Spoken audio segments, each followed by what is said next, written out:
segundo bloque de este plural, honrado con la presencia activa del director del canal y peronista activo, dijiste. Culturalmente peronista. Culturalmente peronista. En el orden nacional, parece que hubo sorpresas ayer, porque el juez Bonadío citó a indagatoria a Franco Macri, a Giancarlo Macri, padre y hermano del presidente de la Nación. Esto fue tapa de los diarios, como lo vemos hoy, en Clarín, en La Nación, en Página. Clarín, los cuadernos citan a indagatoria al padre y al hermano del presidente, medio que se horrorizan, se sorprenden. En La Nación no sabe si festejar o preocuparse, porque en un momento lo citan a ellos también. Deberán declarar junto a Ernequian también, Ernequian se salvó, y Página 2 hace una interpretación del tiro por la culata, dando a entender que las indagatorias de Bonadío fueron manejadas desde la Casa Rosada.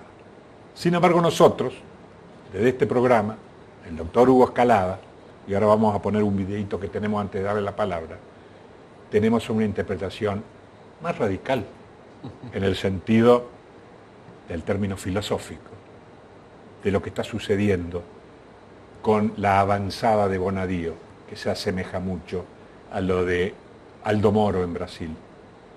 Vamos a escuchar lo que decíamos durante el transcurso de los programas nuestros este año.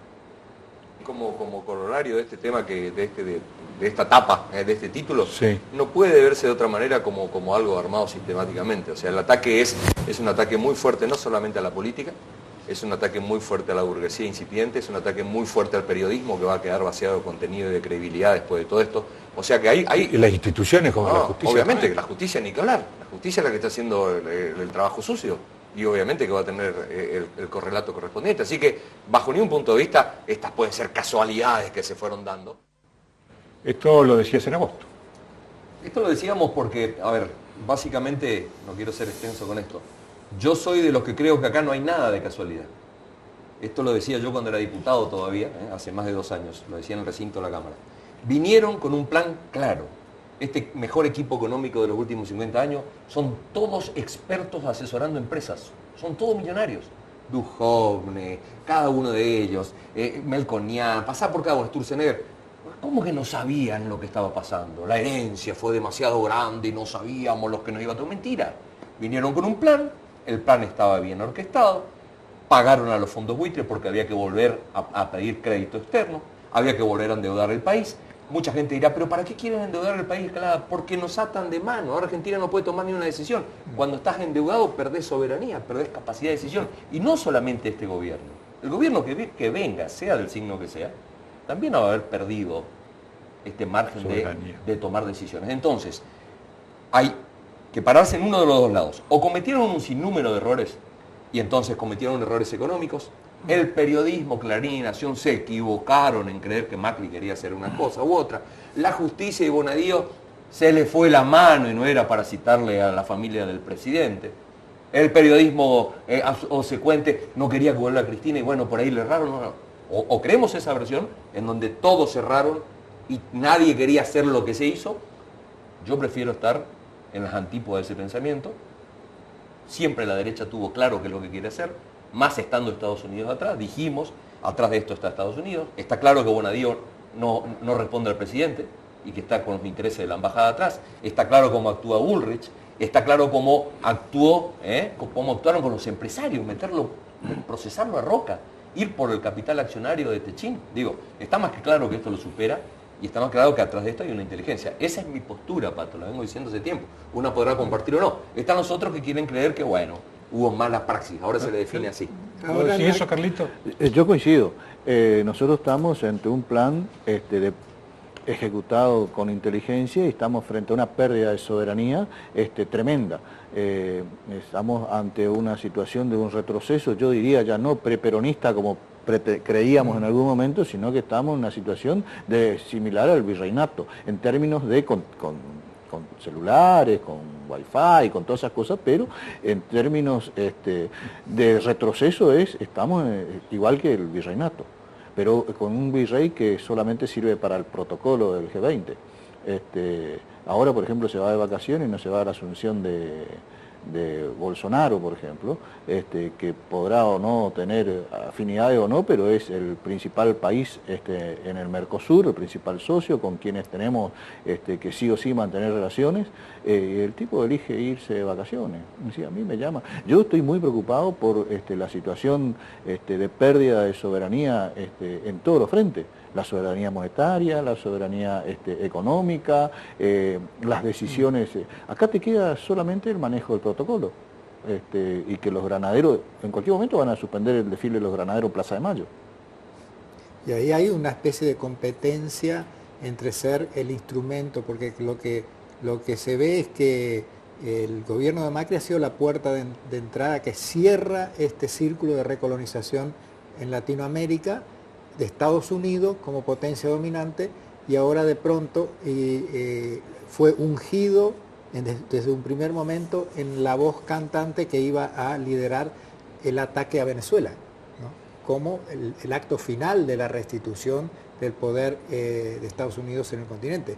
Y ahí hay una competencia evidentemente con Bolsonaro, que Bolsonaro de pronto aparece como es más potable, es más confrontativo para eso. Le physique du rôle, la figura de... Yo voy a hacer una pregunta ahí. Bolsonaro es una incógnita, discúlpenme.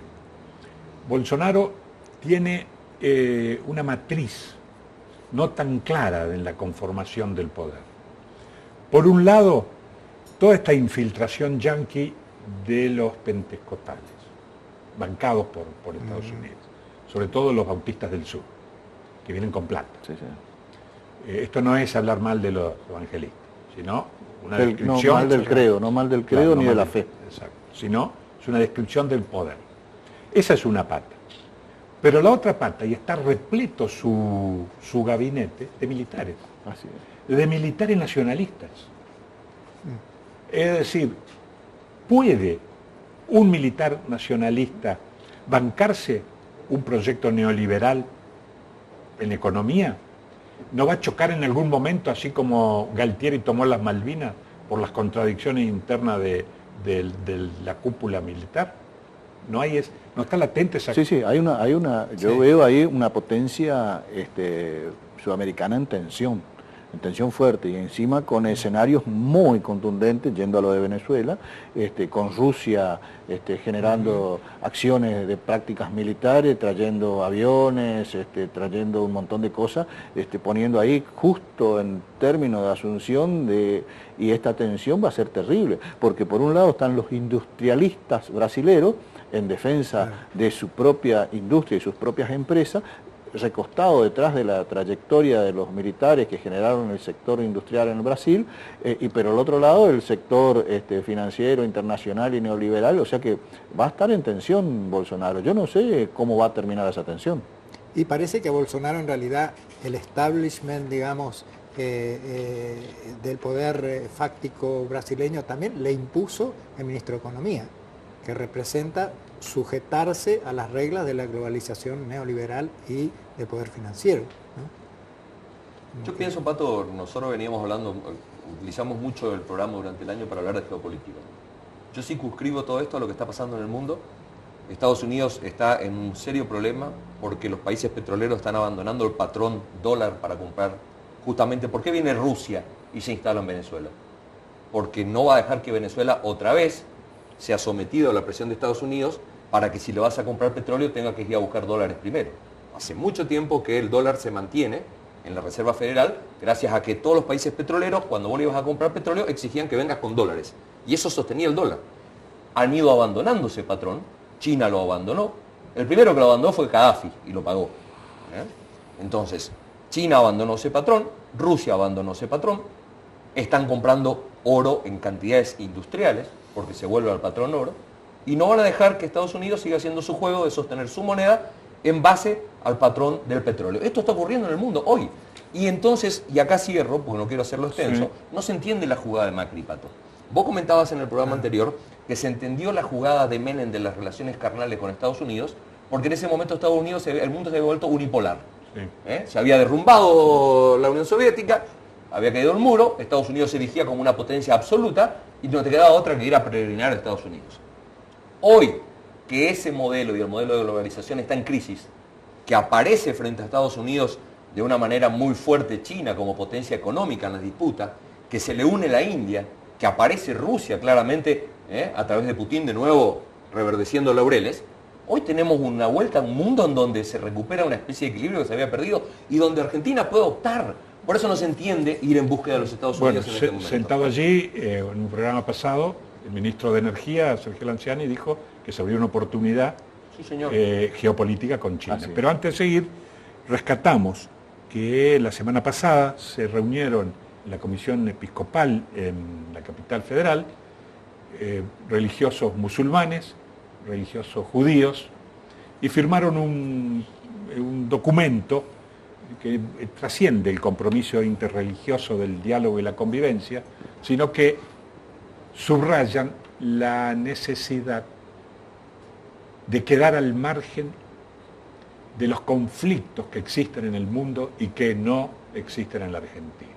Y se están refiriendo a esto que vos decías, la presencia de Rusia en Venezuela defendiendo su quintita, y lo que está sucediendo en Brasil con la penetración de la religión bancada por Washington. Esto lo dijo Kissinger en 1973. Mientras la Iglesia Católica de América Latina siga siendo lo que encuadra la referencia moral y de la vida cotidiana, no tenemos posibilidades de dominio en ese territorio. Hay que destruir las bases de la Iglesia Católica. Y la izquierda nuestra ayudó mucho en eso. Berbisky, por ejemplo, sigue ayudando. Bueno, este documento, no sé si salió ahí mientras yo hablaba, está claro que abren un camino alternativo y advierten de esta preservación. Este es un camino que vos venís diciendo como discípulo de una universidad jesuita, ¿no? Bueno, yo hice mi facultad con los jesuitas, entiendo cuál es la doctrina social de la Iglesia, y creo que más allá de esta declaración, claramente la Iglesia Católica, por lo menos a partir del primer papa jesuita de la historia, que es el Papa argentino, creo que va a tener un rol cada vez más preponderante. Porque la Iglesia Católica, fundamentalmente a partir de este Papa, está enfrentada al neoliberalismo, está enfrentada a la pérdida de los recursos naturales, está enojada con Estados Unidos por no querer refrendar el acuerdo climático. Entonces hay una posición muy fuerte de la Iglesia Católica. Yo no entiendo cómo podés firmar un acuerdo donde decís vamos a permanecer al margen, cuando lo que está en disputa es esto. Está en disputa el futuro de la humanidad, en términos económicos, políticos y ecológicos. Hay mucho en disputa y esos son los movimientos que estamos viendo. Y las iglesias tienen mucho que decir. Stalin, Carlitos, decía, ¿cuántas divisiones tiene el Vaticano? Porque le advertían del poder, cómo socavaba la conciencia del materialismo histórico y del comunismo, la Iglesia Católica, sobre todo en Polonia. Y ahí la pregunta de Stalin fue, ¿cuántas divisiones tenga? ¿Sí? No me jodan, yo los cago a tiro. ¿Cómo se puede interpretar eso? Hoy nosotros estamos en un mundo donde mucho más que antes se está configurando geopolíticamente un escenario donde hay no solamente en disputa como era antes territorios, lo que está en disputa son los conceptos, está en disputa la propia Iglesia Católica con el Papa tomando posición, cerró un acuerdo con China, que es el país más poblado del mundo, para incorporar un sector. Es decir, todo el mundo está haciendo geopolítica. Y nosotros tenemos, los peronistas, una tradición que cuando la crisis más importante que dio nacimiento después, posteriormente al peronismo, que es la salida de la Segunda Guerra Mundial, la tercera posición. Nosotros tenemos una identidad propia que tenemos que construir, identidad propia en esta crisis del multilateralismo que se está dando en disputa, porque todavía no hay una composición real en el mundo. Es decir, surge China como potencia económica, pero no militar, empuja a Rusia como residual de potencia militar y le manda ya no a Cuba, sino a Venezuela, sobre uno de los yacimientos petrolíferos más importantes del mundo, aviones con capacidad nuclear, y nosotros en este contexto estamos jugando, es decir, no nos podemos enojar con los norteamericanos porque hacen política nacional para ellos. Tenemos que enojarnos con nosotros, que nosotros no hacemos política nuestra propia nacional. Es decir, lo que estamos es con una pérdida de identidad nacional, estamos en consecuencia perdiendo a grandes pasos soberanía y estamos cambiando por espejitos de colores. Telefonitos chinos, telefonitos yanqui, internet de China, internet. Si tenemos que salir a trabajar con una posición propia y que tomar del mundo lo que nos conviene a nosotros. Vos que estuviste en Suecia, ¿cómo se ve en Suecia esta globalización que fue una referencia del estado de bienestar en un momento? Claro, para ponerlo en Suecia creo que se da lo que se está dando en Europa y en lo que sería el paradigma o el bloque occidental, ¿no es cierto? Suecia es una parte de esa alianza Estados Unidos a través de la OTAN y lo demás, y lo que se está viendo cómo está crujiendo con la cuestión de los inmigrantes, con la cuestión de los partidos de extrema derecha y más que van socavando esa unidad europea que había. Ahora, yo creo que hay algo más de eso que lo que estamos hablando, lo que está diciendo Carlitos, y detrás de esta política del Papa de acercarse a lo que serían las grandes religiones, es que hay una suerte de aflojamiento, de ruptura del paradigma eurocéntrico, que en la etapa clásica del marxismo y demás era una fe establecida, o sea, la civilización era la civilización europea, y ahora vemos que están apareciendo civilizaciones antiguas. China no nació ayer, la civilización china tiene 3 millones de años, y como dijo un historiador, dice, antes de la revolución industrial, los chinos y los indios producían el 37% de las manufacturas, mientras que los europeos el 30%. Producían más. Y dice, bueno, ¿qué pasó? Surge la revolución industrial, surge Europa como centro de un proceso civilizatorio de América Latina, a costa de sangre, de expoliar a todos los pueblos periféricos. Pero te digo una cosa, y los chinos, como dijo alguien, se habían puesto a dormir una siesta, se despertaron los chinos, se despertaron. ¿Hay posibilidades en este mundo global de tener respuestas locales, como desde una provincia periférica, en un país periférico, en un continente periférico? Sí, más que nunca, porque precisamente son las burbujas locales las que van generando las identidades. Lo que nosotros reclamamos para que la nación, la Argentina como nación, tenga una identidad propia en este mundo, también en las localías ganan muchos las referencias locales, mucho espacio, porque la globalización te va dejando burbujas para generar localías y en defensa de lo propio, que es un poco lo que va ocurriendo en Misiones. Por eso, más allá de lo que electoralmente algunos van pretendiendo, en Misiones se ha configurado una localía muy fuerte en defensa del interés propio, como identidad que no existía antes, como identidad propia. Porque sí o sí esta identidad te genera que vos vayas a pelear en este mundo disperso así, vayas a pelear los recursos localmente, incluso también en el periodismo. Por eso es importante estas mesas que se generan, porque podemos hablarle al que está cerca, porque ya están hablándole los que vienen de lejos, y la única manera de contrarrestar todo esto es con estas localías fuertes que se van a ir generando. Tenés para cerrar el programa. No, decir, por lo menos, creo que los dirigentes en general, no solamente los políticos, la dirigencia en general, se va a tener que acostumbrar al vértigo. Para mí la palabra vértigo es la que define nuestro tiempo. Está todo cambiante en todo tipo de momentos, entonces aferrarse a dogmas, a soluciones del pasado, demuestra que no es válido. Fíjate lo que le está pasando a Macron en Francia. La mayor revolución ya no de la clase obrera, de la clase media en las calles. Detenidos, muertos, heridos. Asumió hace poco tiempo, venía a cambiar la política de Francia. Y ahora en poco tiempo tiene una Francia ingobernable. Tuvo que dar pasos atrás en lo que había prometido.